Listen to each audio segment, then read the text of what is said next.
Hey everybody, it's Clint. I'm back finally. Hope everybody's doing reasonably okay.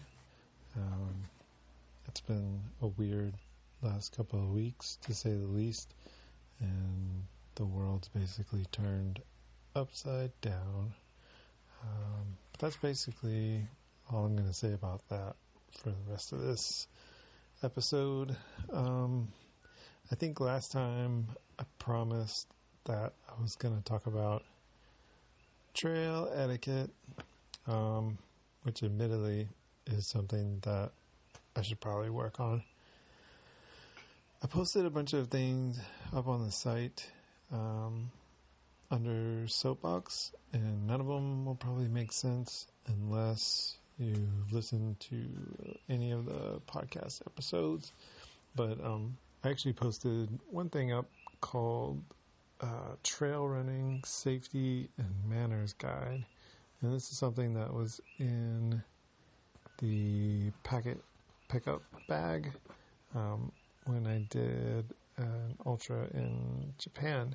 And so inside of this handy manual in English and Japanese, there are instructions for going out into the wilderness and also while you're on trail. So I thought that I would read each of these. They're numbered steps, more or less, and I believe there's 10 of them, and I thought that I would read them and then maybe talk about them, and you can see if you agree. I was hesitant to take a picture of like the whole thing and post it up on the site because of copyright and stuff like that. So I want to do that, but first a little context. Because of the situation right now, I have noticed on the trail that I typically go on, there's been a lot more people going higher up on the trail. So it used to be that once you got to a certain point where it cut down to the waterfalls, most people would kind of fall off the trail there. They would go down and look at the waterfalls. But now, I guess people are trying to get out more and trying to get away from other people more. So I'm seeing people further up on the trail, which I don't have an opinion of good or bad. Maybe I think it's good because more people are actually out and they're doing hard things, right? So even to walk up that trail, I was on the phone today, and I'll talk about this a little bit later, but I was on the phone today with someone, which I usually am not, while I'm out on, running or whatever. I was on the phone with someone and I was walking because I didn't want to drop my phone and was out of breath. Not out of breath, but I was breathing heavily, just walking up this elevation. So it's nice to see, I guess, people challenging themselves a little bit, and two, getting a little bit more distance, getting away from the little rinky-dink. I think it's like maybe a quarter of a mile trail that goes down to the waterfalls, like challenging themselves a little more. I see more people with bikes too. I didn't used to see that many people with bikes. A couple things that I have not seen much of are ATVs, like I guess they're called gators, four-wheelers like quads and motorcycles. There was a problem for a little bit with kids, mainly kids, just riding really fast on these trails. And number one, I think you're not supposed to be doing that. I always forget the name of this organization. I always want to say Customs and Border Protection, but it is definitely not Customs and Border Protection, but the DLNR, the Department of Land and Natural Resources. They have officers that come and sit now, and I didn't used to see this at all, but now, for whatever reason, there are DLNR vehicles that come and sit in this location, and I don't know if they're looking for the people on quads and stuff, or if they're looking for poachers, which is I don't want to say poachers. If they're looking for hunters, we'll say that, because I don't even begin to understand the dynamic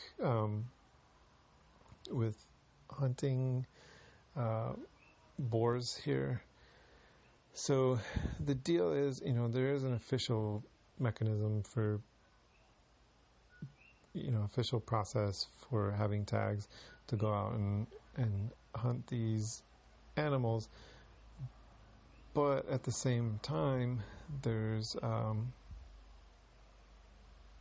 huge amount of boars, and they devastate and they roam. So my understanding is hunters are hired to go into areas and kind of thin out the population. So I don't know if the hunters that I've seen up in this area were legit, or if they were just up there, like didn't have tags or whatever.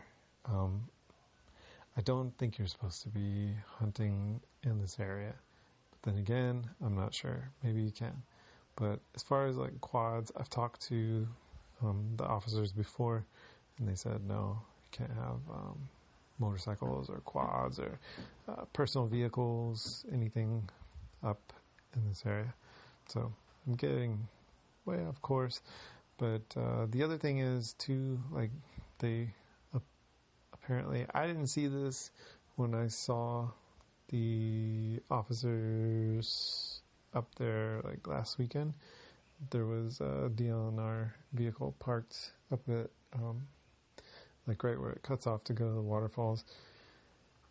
I don't think that person was stopping anybody, or at least I didn't observe them stop anybody at that time.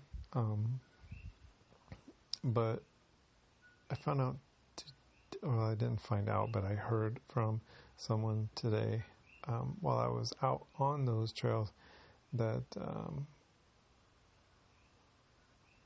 apparently you're not allowed to go off down towards the waterfall, and never have been in the past. I guess maybe it's private property, and it's right up against land that's owned by watershed management, which I'm assuming is okay.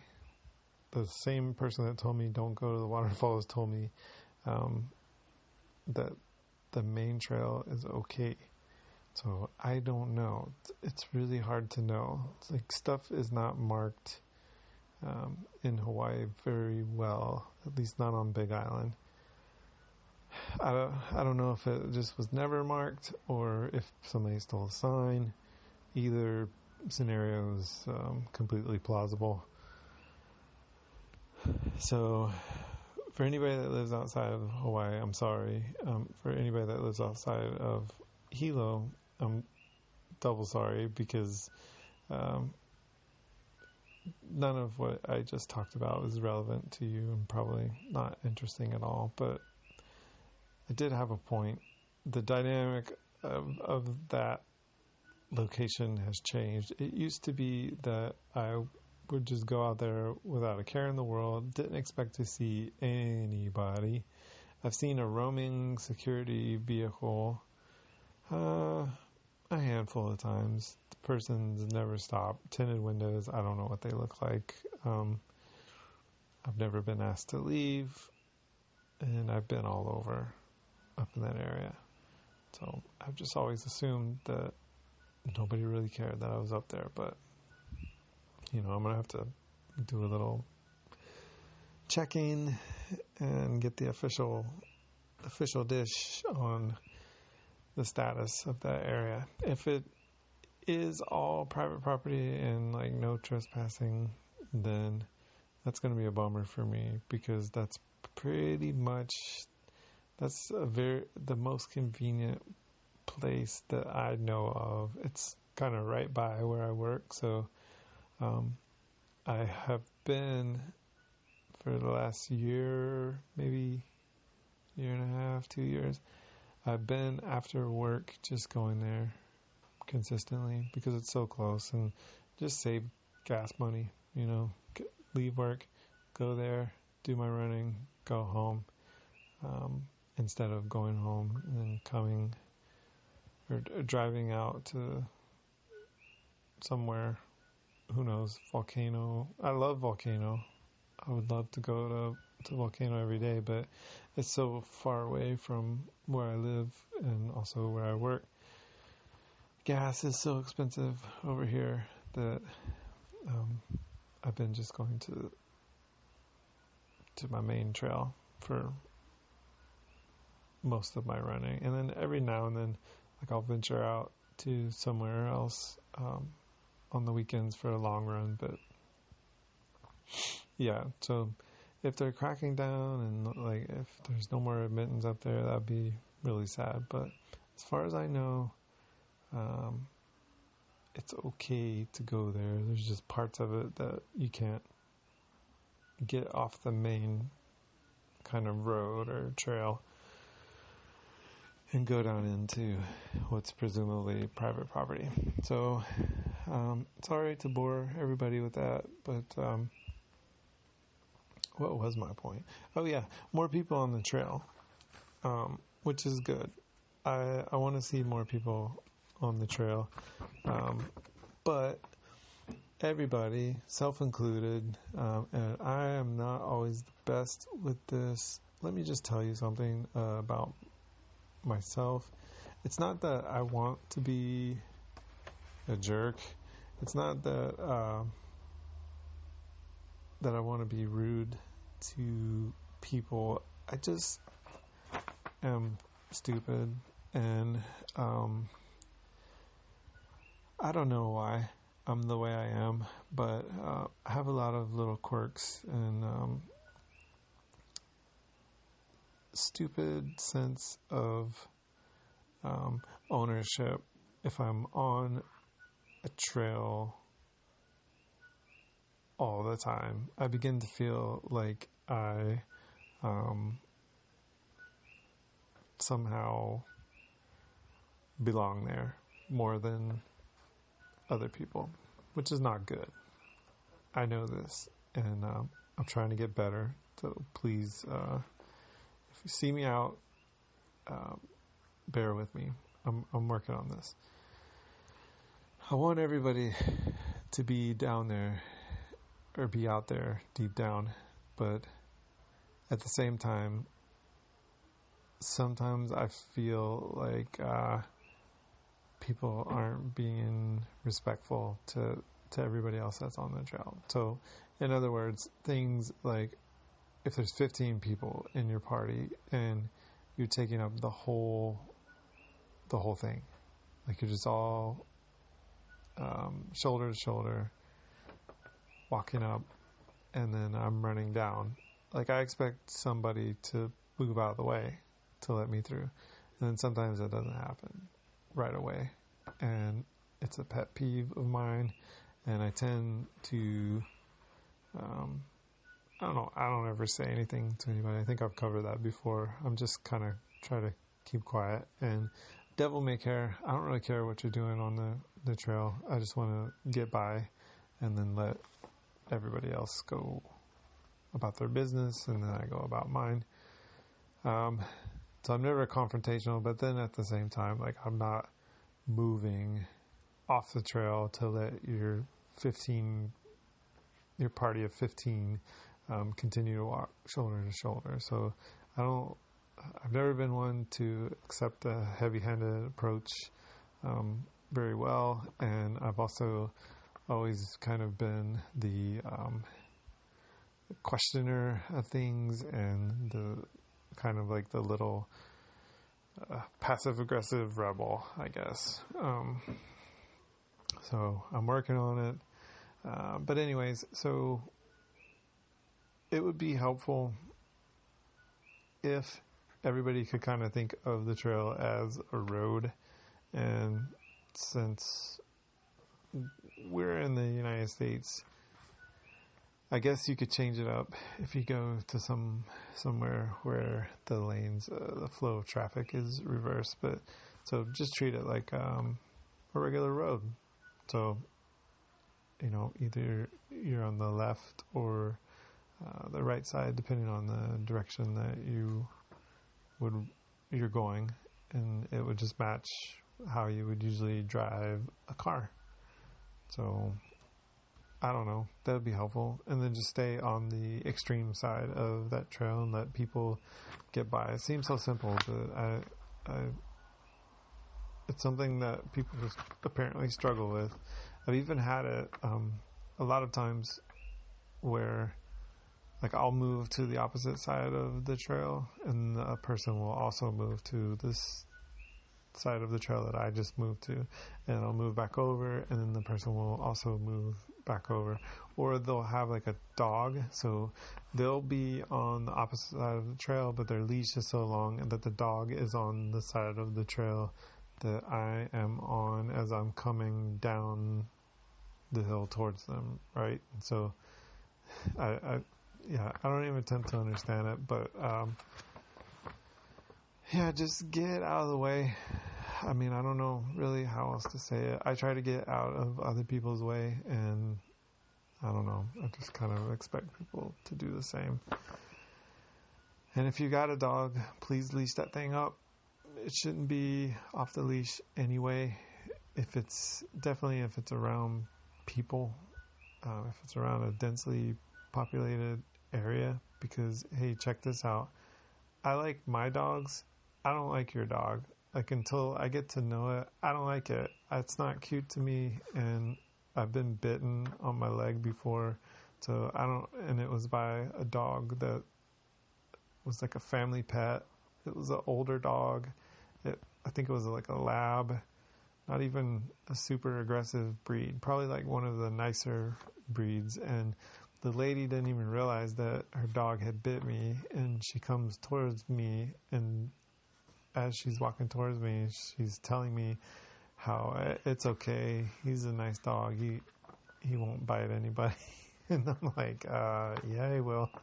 There's like blood coming out of my leg, and I've got like a hole in my calf where a dog just munched on it. So I don't like your dog. Sorry. And most people don't either, especially if it's a bigger dog or if you got a pit bull. I'm sorry about your feelings, but there is a negative connotation with aggressive type breeds. I know you love your pit bull or your Rottweiler or whatever, your husky, but other people don't, just because of the size. And so keep your canine on a leash, and preferably a short one when you're walking past people. It seems so simple, but people don't want to do it. I'm all for letting them go. Like, once you get out into the middle of nowhere and there's nobody around, but for sure, put your dog on a leash. And also keep all your stupid trash and throw it away when you get home or you get back to your vehicle. That's one thing that I've noticed more of, like trash on the ground. Even since the whole deal where, well, I guess that's a stupid thing to say. Like, people are not supposed to be out. It's okay to go to exercise and stuff like that now, so it makes sense. More people are doing it because that is kind of like one of the only things that you can do right now is go out for exercise and, you know, go to the grocery store and stuff like that. But yeah, so the trash thing's become a problem. I'm sorry if I'm being a jerk about all these things that I'm talking about, but, you know, it's just every now and then is manageable, but now there's just way more people, and it's way more irritating, way more noticeable. So dogs on a leash, stay on one side of the trail, and also take all of your dumb trash with you when you leave. So don't leave your clothes out on the trail. Don't leave your food container that you brought in. Yeah, I mean, it's simple stuff. All right, so let me flick off my my little passive aggressive switch, and then we can have a nice conversation about the trail running safety and manners guide. So number 1, it says respect nature. Agree. Simple enough to do. Don't poke the bear. Try not to shuffle things around too much. Just kind of leave it the way you found it. If you're out running or if you're out hiking and you're constantly moving, you really are probably doing this. So there's that component, and, you know, also don't leave your trash or break stuff, you know, like go breaking limbs off trees or anything like that. There's the other aspect of that too, whereas you respect yourself in nature, so you respect the hugeness of nature and what that is and how things are interconnected and the part that you play in that, and kind of the bigness of it all. So yeah, definitely respect nature. Number 2 in the guide, safety first, plan and be well prepared when going up into the mountains. Agree very strongly, especially if you're going to the mountains, but in general, anywhere that you go. People have become very dependent on mobile devices for navigation and pretty much anything that used to require rote memorization and brain power. Now people just turn to mobile devices, but if you're going to be going out anywhere, but especially on the trails and especially up into the mountains where there are animals and severe weather and isolation, things like that, plenty of opportunities to break limbs and bleed out. You need to plan ahead and be prepared for any of the possible situations that you may encounter. You'll notice on the soapbox, I posted all of my gear, and so I talked about gear, I think last podcast,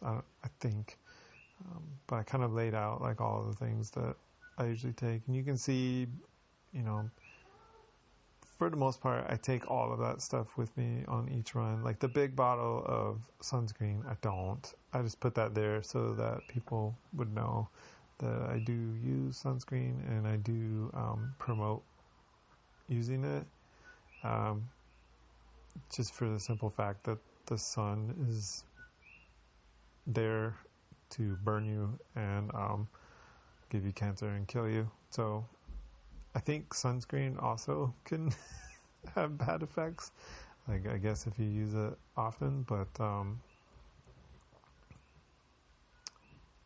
I guess it's better to just use it and block the sun than to not use it and get sunburn all the time. Yeah, so for that simple fact of just not getting sunburn, right? I don't know, man. I don't want to get cancer. I don't want anybody else to get cancer or any kind of skin disease from using sunscreen. But just to stave off sunburns, I don't know, man. Maybe it's totally worth it because you can get burned pretty fast in some parts around the area that I live and play in. So why did I go into that? Oh yeah, because the gear list. So I don't bring that big bottle of sunscreen, but sometimes I will bring like a smaller container of like a liquid type sunscreen with me if I'm going out for a long time. Pretty much everything else in there I bring. You'll notice there's a Sawyer filter, and then it's like an inline filter, and then also I've got a life straw. I'll usually only bring like one of those things, and I don't bring those if I'm not going to be running next to like a stream or something, because it just doesn't make sense. If you're going out in the desert, you don't need to bring a water filter because you're not going to find any water probably. But yeah, other than just so that, my point is that I bring all that if I'm going to run, like 10 miles over 2 hours, if that's going to be more than 2 hours. Come on. I'm getting older and slower, but if I'm going to be going out in a place that's remote, there's not going to be a lot of people. I have to think about like, okay, well, what if I get injured? What if I get attacked by a pig or something and I start bleeding out? Well, I need something to, control that bleeding, or, I may need something to, tie around, make a little splint, something like that. Nothing too fancy. So I carry a cravat, and I also carry that Mylar blanket because it can be used as occlusive dressing, or it can be used to wrap around you to retain body heat and, whatever. And I'll bring a little bit of food, even though I don't need it. I may not even eat any of it, but I'll bring some beef jerky, or maybe one of those cookies. And then, of course, hydration. Plenty of water for the activity. And I think I've mentioned this before. I usually just put Scratch into all of my water. I don't drink straight water while I'm out on an activity, out running or whatever. So there's that part of, bringing everything that you're going to need, but then also there's the part about becoming familiar with the terrain, becoming familiar with all of your routes. Things tend to look differently, especially here, than what they're described as on Google Places, or, there's a lot of ambiguity in directions. So even if you do have your phone and it's working well, you may still be puzzled once you get out on the trails here in some places. It can be a little bit confusing. So point being, you need to get out the Google Maps, look at those satellite images, familiarize yourself with the place that you're going, know what kind of wildlife is there. Are the bears hibernating, right? Or should you be carrying a bear bell? Should you be carrying bear spray? Should you be going in the woods right now? These are things that you should think about before you get out. And then also, are you telling anybody where you're going? Do you have a device to, track your geolocation and report back to people? It's stupid to go out on even a half-day hike somewhere and you're not telling people where you're going, and you're not if you're not carrying your phone or some kind of communication device with you. That's just plain dumb, and I don't recommend it. So just safety first. Plan, be well prepared when going up into the mountains or when going anywhere. So that was number 2. Number 3 is share the trail, and we talked about this earlier. So there's actually 2 parts, and now I'm going to shift the focus towards me. And so, like I said, attitude, not so great. Could probably be better. Sharing the trail, I need to work on that, right? So not just get over to the other side of the trail, but also like acknowledging people, making people feel comfortable. I operate in complete silence right now. I don't really mess with people. Like I will give like a hand gesture, like a wave, as I pass by people, but I don't ever know if they see that or they acknowledge that, because I don't even care. I'm not even paying attention. I'm just in my own world. So situational awareness, that's actually part of safety too. I could be a little bit more cordial, and kind of nice, I guess. Outwardly nice, outgoing to people that I meet on the trail. So that's part of sharing the trail too. That's a deficiency that I have, that I'm working on. And then the stupid feeling of somehow having ownership just because I go to places like every day or whatever. That's just not the case. It's there for everybody, and it's good to take ownership and be a good steward of the trail and pick up trash and take care of things and that kind of thing. But no one person really can own nature, so just relax. And then especially in the climate that we're in now, people literally, that could be the last time that you see them. That's a little bit dramatic, but it's the truth. We're in a heightened state of awareness of that fact now, but it's always been true, and it always will be true, because we never know what's going to happen from day to day. Literally could be the last time that you ever see those people. Life is so short, and we're all so insignificant.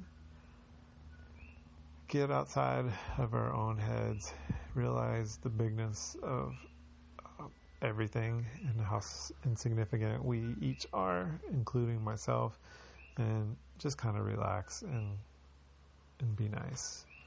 So, share the trail. And I don't really know what the official rules are. I think it actually says something about it somewhere else in this booklet. But there's kind of like a precedence, and you can go on Reddit or just online in general, and you can find that. So there's a precedent for like right away on trails. Look up like Appalachian Trail or something, and you can find out who has the right of way, like if it's uphill, downhill, that type of thing. But yeah, share the trail. Makes sense. Number 4, slow down and walk when passing others. Okay, I can see why this may be valuable if you're on like single track or a narrow portion of trail. I think if you're on a piece, like a road basically, I don't think you need to slow down and walk when passing other people. I guess it depends on situation, but I can see their logic. You don't want to run past and then accidentally like bulldoze some old lady that's out walking on the trail, or old man, or young, or whatever. I guess it's your discretion. Slow down, be fast. Just don't hurt anybody. Don't hurt yourself.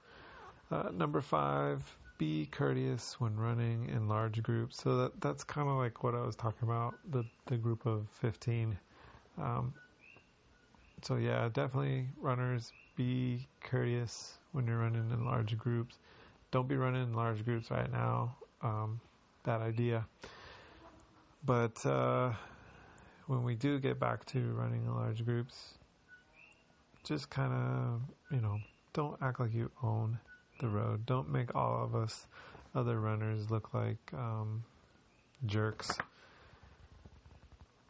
Let people get by, and don't stampede other hikers or runners just because you're in a big group. Makes sense. Pretty much common sense. Be courteous. And then if you're walking, for gosh sakes, make a hole when somebody's running through. I mean, come on. It's not that big a deal. So number 6, stay on the trail. So this is important for a couple of reasons. Number 1, if you get off the trail, you may get lost. Trails are good because they are the way. Some people like to get off the trails, and they do it a lot. Like fell runners, people that run in places where there are no trails, more or less. But those people are exceptional athletes, and they know that game better than us casual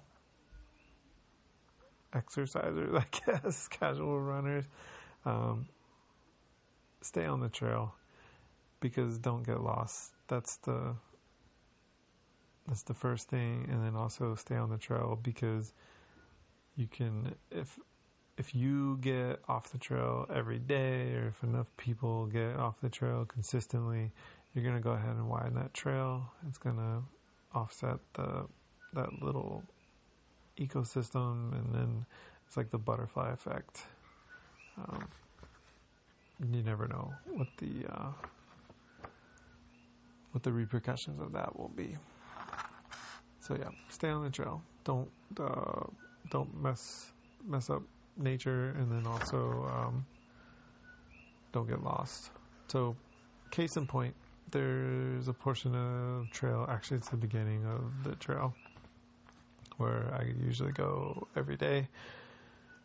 I usually used to go every day. I don't get to go every day right now, but there's mud all at the bottom, because it's at the bottom of a hill, and all the water runs down, and there's runoff, so it's rocky and muddy, and people have made several other trails to kind of get around the existing mud. But then all that happens is those side trails, they end up being rocky and muddy, because everything dies and erodes away. Like all the vegetation dies because it's trampled on and erodes away, and then you get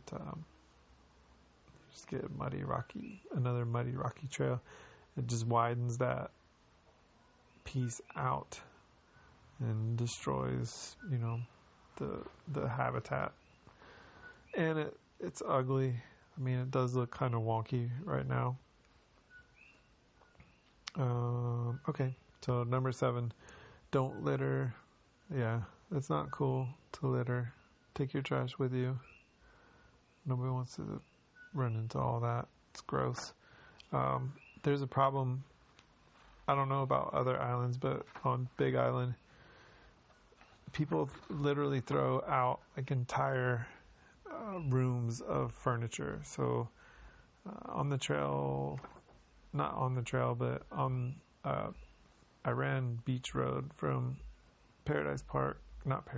from Hawaiian Beaches down to the lava flow, the 2018 lava flow, and like on the side of the road, there was one area where there's like I think like a couch, TV, computer, bags of trash. Like somebody had just thrown out, I guess, like everything they had, or maybe it was stolen goods or whatever, but they just threw them out in the middle of nowhere. The weird thing is, in Hawaii, or on Big Island, in the area that I live in, it's free to take your trash to the transfer station and dump it. So if you got a couch, you can take it there. TV, no problem. Anything big or small, you can take it, dump it there, no fee. It's kind of, I think it's kind of rolled up into the taxes that we pay here. But some people won't do that. They'll just throw it on the side of the road, which is a shame. You will hopefully be infested with the fleas of 1,000 camels if you're a person that does these kind of things. Not cool. Don't litter. Number 8, respect the plants and animals.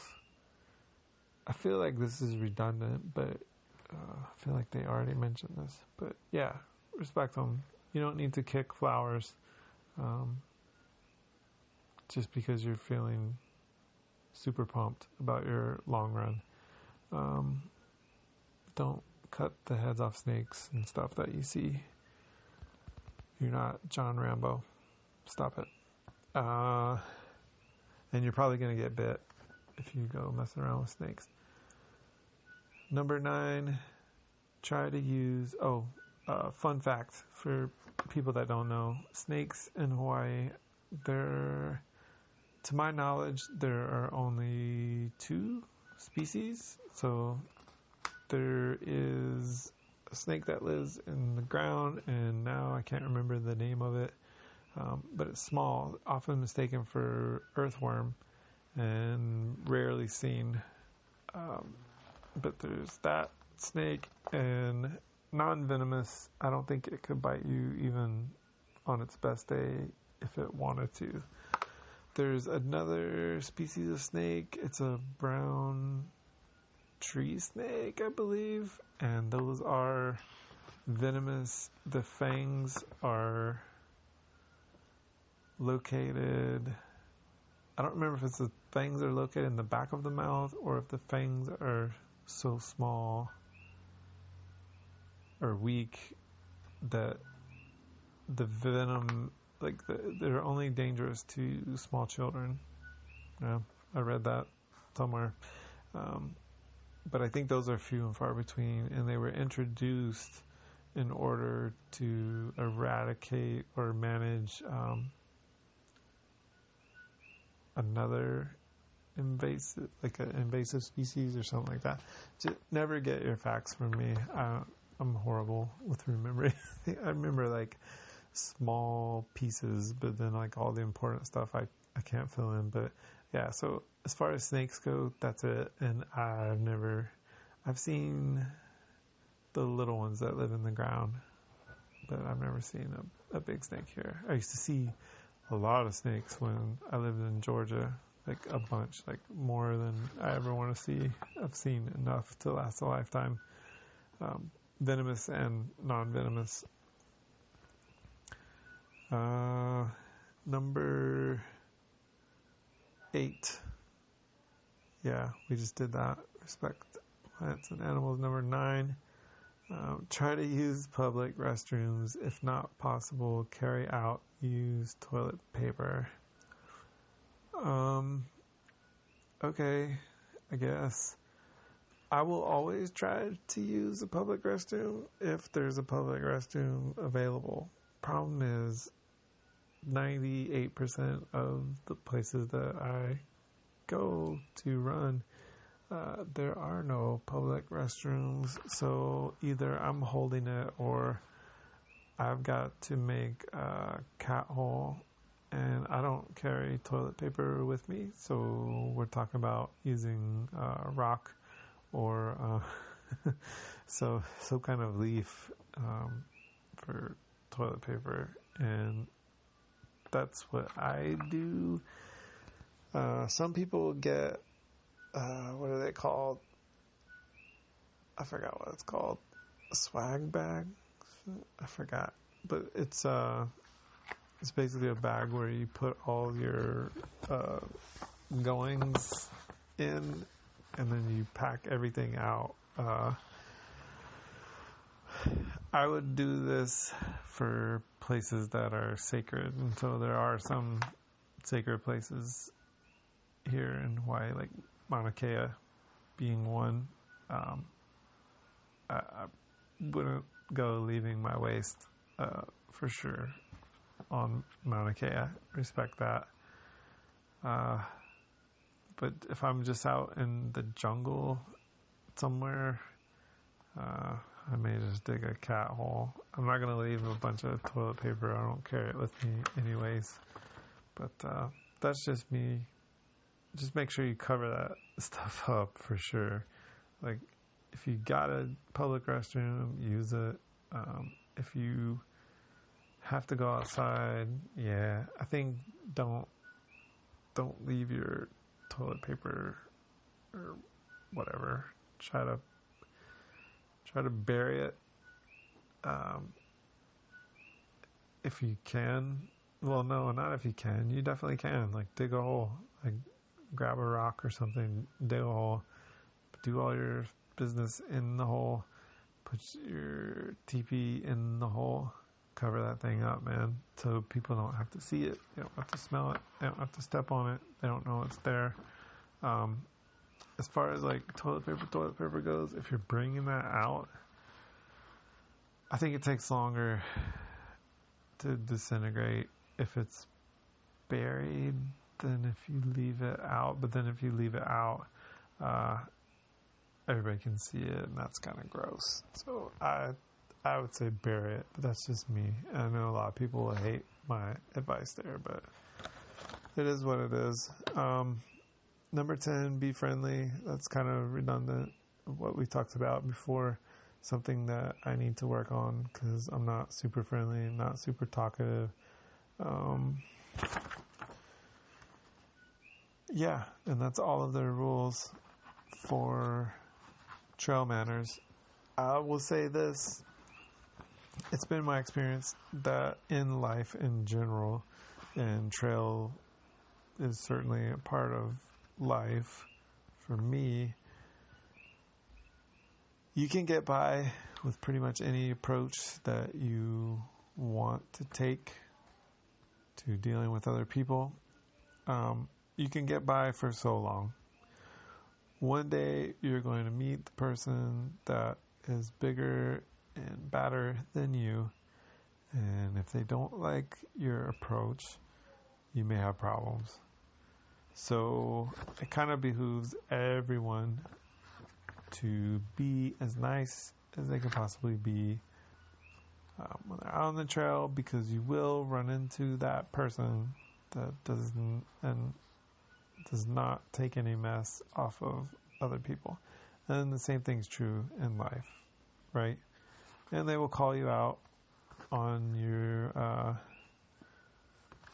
attitude, and there may be a bad time for everybody. So it's kind of good for everyone, for the benefit of everyone, just to be nice. If you can't be nice, then just be quiet. Okay, and so that's more me. I'm more of a be quiet guy, because sometimes I can't be nice because that's just the way I am. But I'm working on it.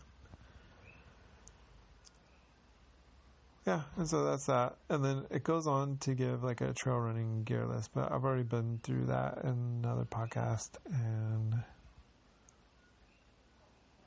yeah, so that's that. Moving on, a couple of weird things happened to me this week. I was mentioning earlier, yesterday I drove out to Hawaiian beaches, which is not like a general description. It's actually a subdivision near where I live. but I drove out to the subdivision and parked on Beach Road, on the side of the Beach Road, and then I ran from where I was parked south to where the 2018 lava flow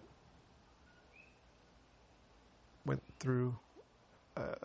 Now they've reopened. It's a two-way intersection where it used to be four-way.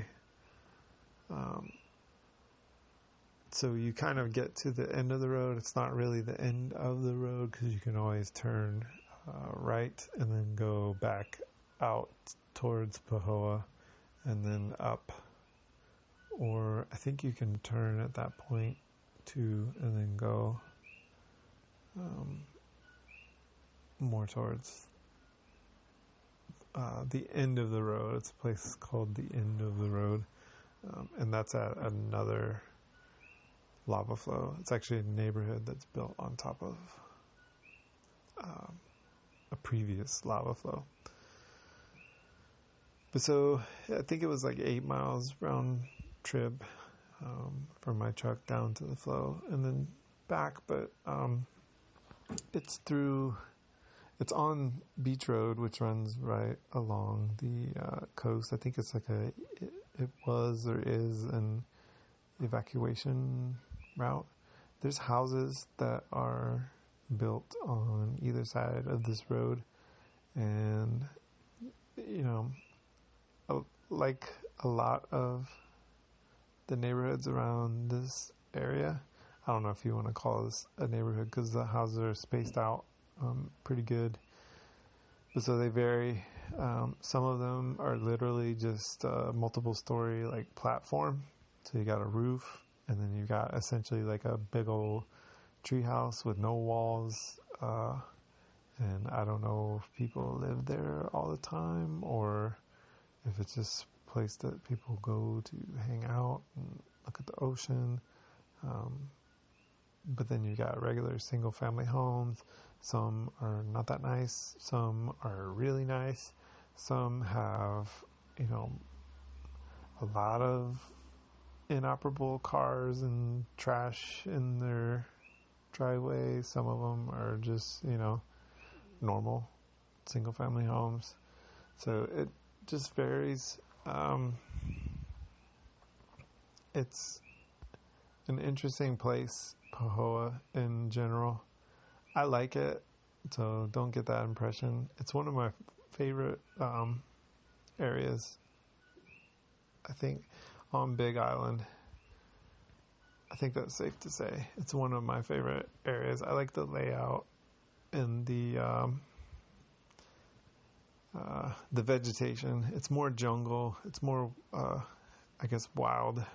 It's what you kind of think of when you think of like a tropical jungle type setting. It's fun to run through because there's massive trees, there's massive ferns, there's vines everywhere. Every now and then you'll get lucky. There'll be a lilikoi vine, and it will drop fruit or whatever. On the other hand, there's there's a lot of very interesting people that travel Beach Road for one reason or another. Some of them are out getting exercise. Some of them are probably pretty high. And then some of them are just super free spirits. You got people on ATVs, motorcycles, big old trucks, cars, moving through. I typically don't like to run on the road.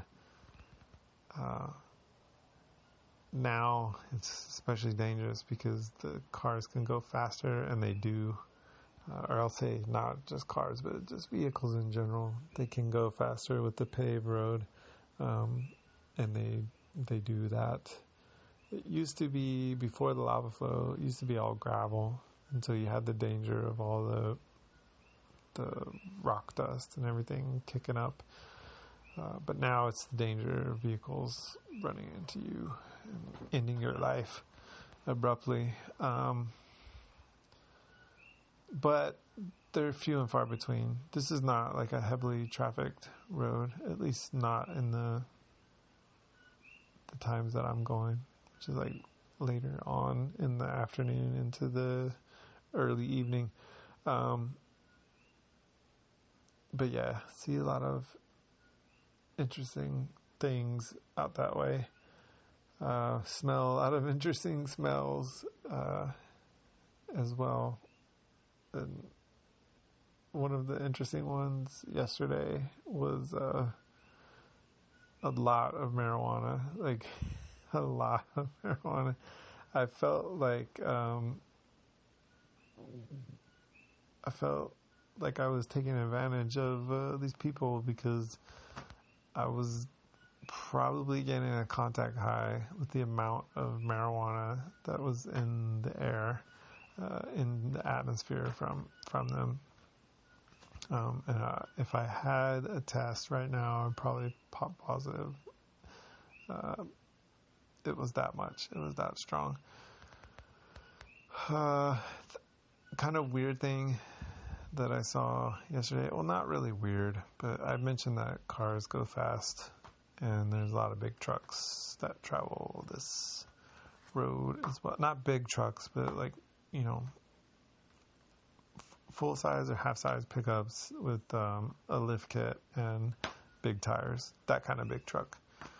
They don't slow down for anybody, and I guess somebody hit a chicken yesterday, and as I was running past, I could see the chicken was on this kind of like not on the side of the road, but like on the road off towards the side, like not in the median, but off towards the side, and its leg was kicking, not a lot, but just a little bit.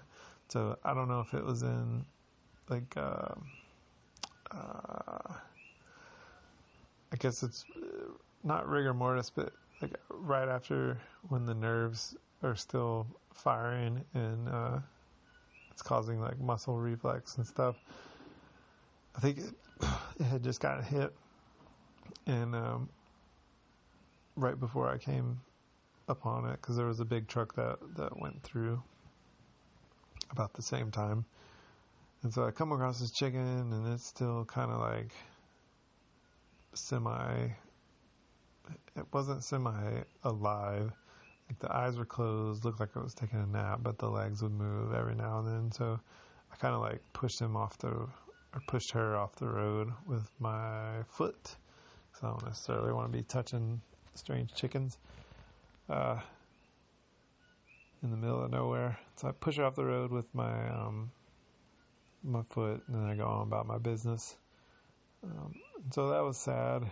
I hate to see poor chicken on the side of the road dying, but it is what it is. What was weird is today, I think I'm done talking about Pahoa. It was okay. One thing that was kind of shifty, actually two things that were kind of shifty. This is not what I would call a 100% safe area either. For the most part, people are decent and kind on Big Island, but there is that contingent of society that are knuckleheads, and they're out to, take advantage of situations, take advantage of people any way that they can. So you will see a lot of broken glass along this road where people's cars have been broken into, and I have heard from others, not recently, but several years ago, that people have been carjacked on this road. So in Hawaii, it is not legal to possess a concealed weapon or brandish a weapon in public at all, unless you have a hunting license and you're on your way to either hunt, target practice, or a gunsmith. I think those are the only three places that you can be going with your gun and it has to be unloaded, and there's all kinds of rules, right? But on this particular stretch of road, I wasn't there. I heard this from somebody else, so I don't know if it's 100% true, but someone brandished a weapon, fired one shot in the air as a vehicle was approaching them on the road to get that vehicle to stop. Once the vehicle stopped, they ordered the occupants out, carjacked the vehicle, and that was that. So that's pretty extreme for here, because number one, you're not even supposed to have your weapon at all. This is not like a place where you carry guns around everywhere. And so there was that, and then like the heinousness of carjacking somebody out on this road in the middle of nowhere, sort of, kind of. So it's not the safest area. You kind of are taking a risk. It's a small risk, but you're taking a risk when you're out here, especially if it's in the evening time, like at night or whatever. So yesterday, a couple things happened. When I initially parked,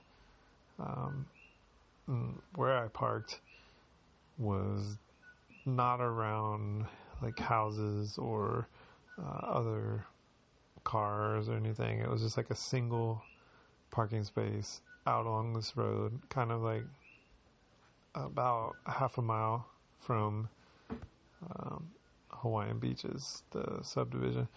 So I park, and this truck comes, and the truck kind of parks on the side of the road, and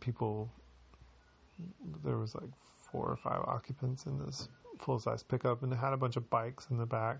So they didn't look like bikes that people were about to start riding. It looked like bikes that people had stolen from around the island, and just had a big old truck full of bikes, is what it looked like to me. And so these folks, they initially were going to like park beside me or pull in beside me, and they did not, but then they went and parked on the side of the road. So the whole time I was running, and so they didn't leave, like they were just sitting there. And then I started going on my way to get started on my run, and they just sat there. So I was fully bracing myself for returning back to my truck and finding like the window smashed in or something, like where they had waited for me to leave and then broken my truck. But I try not to leave anything valuable, in plain sight inside my truck. So that happened, which, who knows? They may have just been on the side of the road. There could have been no ill intent from them whatsoever. And it could all be in my head. But so later on, when I got back to my truck, there was another full-size pickup that came down the road, slowed down, and then blocked me in to this space. And so I didn't acknowledge that vehicle. I didn't look up. I kind of just went about the business of like drying off and getting ready to get back in my truck and leave. And I just kind of like stayed involved in that with a little peripheral vision on the goings on with this truck or whatever. But they had blocked me into this area, and I was kind of scared, that something was about to go down. Eventually they backed out and went on down the road. But so that was kind of scary. Obviously neither one of those people had any designs on doing anything bad, but scary nonetheless. But yeah, so back to why the chicken thing ended up being weird. So there was the dead chicken on the side of the road and all that stuff. So I got up this morning and I went up to Narnia, like I described it before. The trail that I always run that goes up to the waterfalls, but I don't ever hardly go down to the waterfalls. I just keep going straight up. So I went to that trail this morning, and as I had only gone maybe like a quarter of a mile into this thing, like a quarter mile, maybe a half mile into this trail, and there was a dead pig on the side of the road, like a dead boar, dead sow, and as I ran past it, it like suddenly sprung to life, and it scared the crap out of me. I thought that it was gonna like start charging me, but what had happened, apparently the hind legs weren't working, so it couldn't stand up and it couldn't run at me. I think what happened, I'm just postulating, somebody on a motorcycle or maybe somebody in a vehicle just clipped the back legs of this thing. I've been running before and had boars run straight across the trail, kind of like deer, like deer will hop across the road sometimes, but boars can run pretty fast. I think their top speed's like 14, 15 miles an hour, which is unbelievable for an animal with legs that short and body composition being what it is. But yeah, so they will run across the road when they're startled, like in your path. So I think that maybe a motorcycle or something was speeding down this gravel road, and the pig maybe ran across and just didn't make it, and it took out the back legs. So the pig was still alive, but probably not for long. It looked kind of emaciated, so it may have been there for some time. But anyways, it was weird because I'd just seen the dead chicken. I know stuff dies all the time, and that's the most logical explanation for seeing dead things everywhere. But it's just that I don't usually see them. I have seen stuff before where like hunters had killed a pig and then left the body on the side of the road. But that's that's not, so it is unusual in that I don't see it a lot, but I kind of know what happened. This one was kind of odd. And then it was odd that I had just seen another dead animal like the day before at a completely different trail. So my thought went to whether or not this was some kind of omen for things to come, like maybe either some kind of change, or maybe even trying to foreshadow something not so great that's coming down the pipeline. So I hope that it would be the former, and maybe something is just going to change and I need to deal with it, or it could just be nothing at all and just a coincidence. But either way, I felt bad for both animals. I was able to contact the non-emergency number for the police department, and apparently somebody came out and removed the animal, because when I got back down on the way to my truck, the pig wasn't there anymore. So, but yeah, that was kind of an odd experience to see two dead animals in 2 days at completely different locations. So yep, I am gonna go ahead for this podcast. I'm gonna cut it off because I'm recording on my phone and I only have an hour and 30 minutes for each recording. And I realized that I still have about 20 minutes left on this particular recording, but if I keep letting it go, I'm just going to be talking, and then my recording's going to run out, and I'm not going to notice. So I'm going to stop this one, and I'm going to go ahead and publish it, and then I will start back up on a second recording, and then I'll talk about everything else that I wanted to talk about, which I don't have a whole lot more, but